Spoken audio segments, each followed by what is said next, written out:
ভারী বর্ষণ ও পাহাড়ি ঢলে দেশের সার্বিক বন্যা পরিস্থিতির চরম অবনতি হয়েছে। চট্টগ্রাম বিভাগের বিভিন্ন জেলায় বন্যা ও পাহাড় ধসে মৃতের সংখ্যা বেড়ে ৩৯ জনে দাঁড়িয়েছে। লোহাগাড়া, সাতকানিয়া ও ফটিকছড়ি সহ চট্টগ্রামের ৭টি উপজেলায় প্রায় ৪ লাখ মানুষ পানিবন্দী। দেশের ৫টি জেলার ৯,২৮,০০০ মানুষ বর্তমানে বন্যা কবলিত।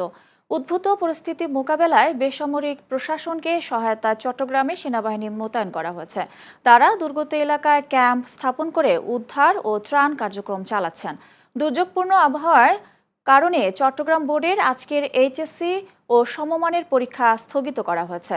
এদিকে বান্দরবান সদর থেকে প্রায় ২০ কিলোমিটার দূরে চট্টগ্রামের রাঙ্গুনি উপজেলার দুধপুকুরিয়া পদুয়া এলাকায় বন্যার পানি প্রবল স্রোতে একটি সেতু ধসে পড়েছে।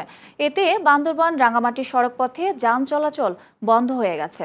এছাড়া সুরমা, কুশিয়ারা ও মনুসহ প্রধান নদীগুলোর পানি বিপদসীমার উপর দিয়ে প্রবাহিত হয় সিলেট, সুনামগঞ্জ, নেত্রকোনা, শেরপুর ও ময়মনসিংহে নতুন করে স্বল্পমেয়াদী বন্যার আশঙ্কা করছে পানি উন্নয়ন বোর্ড। বর্তমানে ৭টি জেলা বন্যা কবলিত এবং আরও ৮টি জেলা ঝুঁকির মধ্যে রয়েছে। কালকে সারাদিন গাড়ি বাইর করে মাত্র ৪০০ টাকা গাড়ি চালাইছি। কারণ আজকে বাইরেছি ৮টা বাজে, কিন্তু এখনো ২০ মিনিট করতে পারিনি। লাইতে দিনে ২৪ ঘন্টা, এরকম ২৪ ঘন্টা বৃষ্টি কখনো দেখি নাই ৩০ বছরের ভিতরে। এই প্রথম দেখলাম এই বৃষ্টিটা। তা আল্লাহ যা করে বালাই করে। কালকেও গাড়ি ইনকাম দিয়ে ১০ টাকাও পাইনি, আজকেও না। এই ভ্যানদালাকি ভাড়া ২টা পাইছি, এই সারা চিটাং ঘুরে চলে আসছি। সব পানি, বৃষ্টি পড়তেছে তো কোনো মানুষজন বাইরেতেছে না।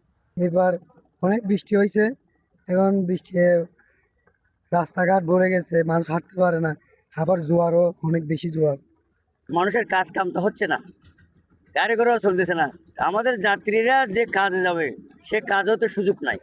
সেজন্য আমাদের এখন বর্তমান খুবই লোকসান হচ্ছে, আমাদের চলার খুবই কষ্ট।